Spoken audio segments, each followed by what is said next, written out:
अच्छा, और ये भी बताइए काठिया साहब, फिर मैं ज़रा जो 25 लाख एकड़ ज़रई रकबा है उसके वाले से भी बात करूंगी, लेकिन एक क्विक क्वेश्चन कि जब भी ऐसा कोई आफत आती है, सैलाब की सूरत हाल हो, जलजले की हो, पाकिस्तान में मतलब ये चीज़ देखी गई है और ये अप्रिशिएट करनी चाहिए कि लोग खुद से भी आगे आते हैं और लोग कहते हैं भाई हम भी उन जगहों पर पहुँचे। हालांकि हुकूमत भी पहुँचती है, लेकिन लोग भी हुकूमत का साथ देने के लिए और अपने लोगों की मदद करने के लिए आगे आते हैं। अब पंजाब के हवाले से ख़ास तौर पर हमें मुख्तलिफ जगहों से ये मालूम होता है या ख़बरें ऐसी आती हैं कि जैसे प्राइवेट सिटीजन्स को मना किया जा रहा है कि भाई आप यहाँ पर फ्लड रिलीफ का कोई काम ना करें, किसी को खाना ना दें, किसी को राशन ना दें। क्या वाकई ऐसी बात है या इसको आप डिनाई करेंगे?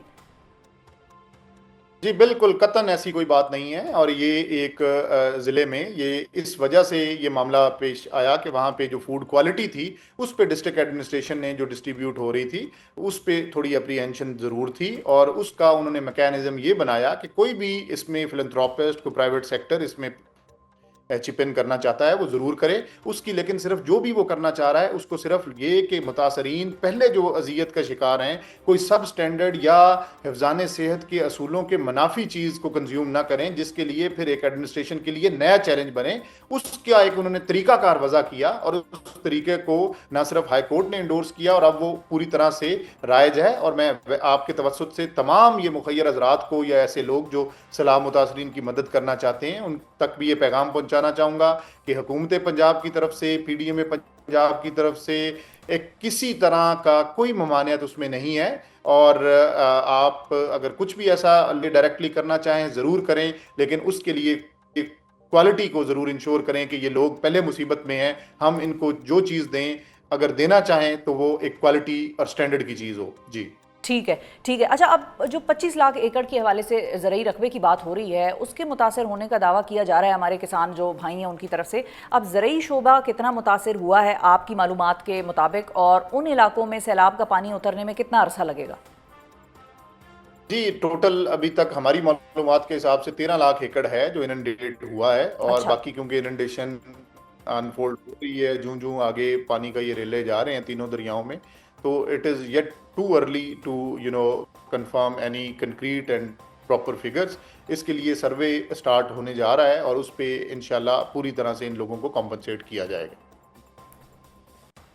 बिल्कुल ठीक है जी, बहुत शुक्रिया अदा करेंगे। इरफान काठिया साहब नाज़रीन हमें इसकी और डिज़ास्टर मैनेजमेंट की सूरत हाल से आगाह कर रहे थे और उनका कहना भी यही था कि मुल्तान की सूरत हाल पे खासा कंसर्न है इस वक्त। अगले 24-48 घंटे बड़े अहम होंगे मुल्तान के हवाले से। सो मुल्तान में आज की क्या सूरत हाल है उसके हवाले से आपको अपडेट करेंगे। प्रोग्राम में जनूबी पंजाब और ख़ास तौर पर मुल्तान में सैलाब की संगीन होती सूरत हाल पर बात करेंगे, जहाँ पर अगले 24 से 48 घंटे खासे अहम होंगे। मुल्तान में इस वक्त क्या सूरत हाल है इस हवाले से अपडेट्स देने के लिए हमारे साथ मुल्तान से मौजूद हैं 365 न्यूज़ के नुमाइंदा जुल्करनैन शेख साहब। अस्सलाम वालेकुम जुल्करनैन। वालेकुम सलाम। बहुत शुक्रिया जुल्करनैन। सबसे पहले तो ये बताइए कि आप इस वक्त मुल्तान में किस मकाम पे मौजूद हैं और जो बंद है शेरशाह बंद उसमें पानी के लेवल की क्या सूरत हाल है? देखिए, मैं इस वक्त शेरशाह पुल पर मौजूद हूँ और शेरशाह पुल की जो सिग्निफिकेंस है या इसकी इंपॉर्टेंस है मवासलात में बहुत इंपॉर्टेंट है, और ख़ास तौर पर इसका जो रेलवे ट्रैक है यानी दूसरी तरफ, क्योंकि ये वो ट्रैक है जो कोयटा, बलूचिस्तान, कराची, सक्कर, हैदराबाद को पाकिस्तान के जनूब को साथ मिलाता है, लाहौर के साथ कनेक्ट करता है, पिंडी, पिशावर तक यही रेलवे ट्रैक जाता है, यही पुल है।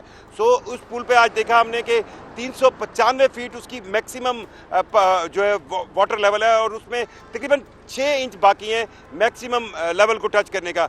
एक ट्रेन गुजरी वो बिल्कुल टर्टल स्पीड जो होती है उसके साथ से गुजरी, फिर उसके गुजरने के बाद हमने देखा कि रेलवे के एहलकार जो है वो बाकायदा 2 से 3 दफ़ा उन्होंने ट्रैक को जाके मुआयना किया। एक तो ये इसकी सिग्निफिकेंस है, दूसरी तरफ मुल्तान शहर जो है उसका ऐसा सैलाब कभी नहीं आया। वो किस लिहाज से है? अच्छा, उस सैलाब की तरफ आते हैं जुल्करनैन, लेकिन उससे पहले ये बंद की कहानी हमें बताएं कि जो शेरशाह बंद का आप कह रहे हैं सिर्फ 6 इंच रह गए हैं, 6-7 इंच रह गए हैं पानी के लेवल का ऊपर आने तक, तो क्या पेशगोइयाँ की जा रही हैं?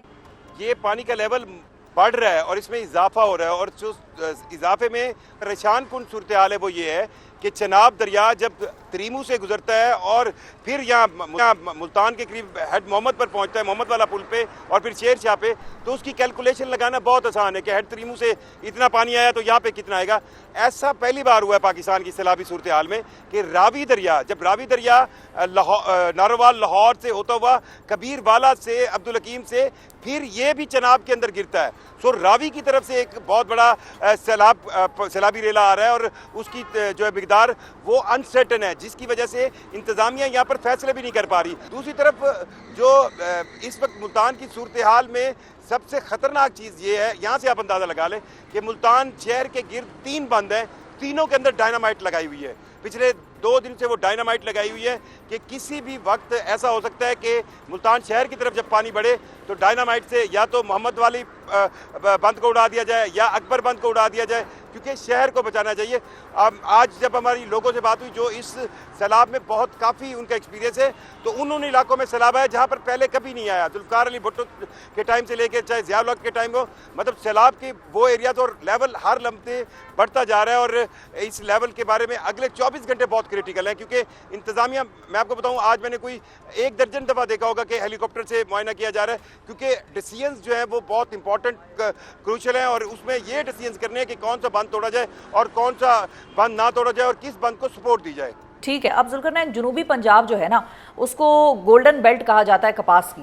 कपास के हवाले से जो हमारे काश्तकार हैं वहाँ पर, उनके साथ कोई बातचीत हुई? उनके हवाले से जाहिर है ज़मीनों पर पानी आना या ये सारा मामला उनके लिए भी नुकसान का बायस बन रहा है। सो उनका फसलों का कितना नुकसान हुआ है, मकामी किसान कितने परेशान हैं, इसके हवाले से कुछ बता सकते हैं? शिफा, ये सबसे इम्पोर्टेंट पॉइंट आपने कहा है। ये अभी सैलाब आया है, लोगों ने एवैक्यूएट भी कर लिया, लोग इसको, ये पानी नीचे जाएगा लेवल, मैं और आप मीडिया सारे इसको भूल जाएंगे, लेकिन जो असल पाकिस्तान के लिए, किसानों के लिए, पाकिस्तान की इक्तिसादियात के लिए मुश्किल आनी है वो फसलों की है। अब ये ज़रा थोड़ा सा आप इस बेल्ट को देखें कि रावी वाली साइड से जो बेल्ट हमारी नारोवाल और जंग की हुई, वहाँ पर चावल की काश्त, बहुत बड़ी चावल की फसल थी जो बिल्कुल ख़त्म हो गई, बर्बाद होगी। फिर इस पूरे एरिया के अंदर जो जिसमें मैं मौजूद हूँ, मुल्तान, मुजफ्फरगढ़, यहाँ पर कपास की रिवाइवल की गई थी। आपको याद होगा कि कपास एक टाइम पर गन्ने की वजह से बिल्कुल खत्म हो गई थी, तो कपास को रिवाइव किया जा रहा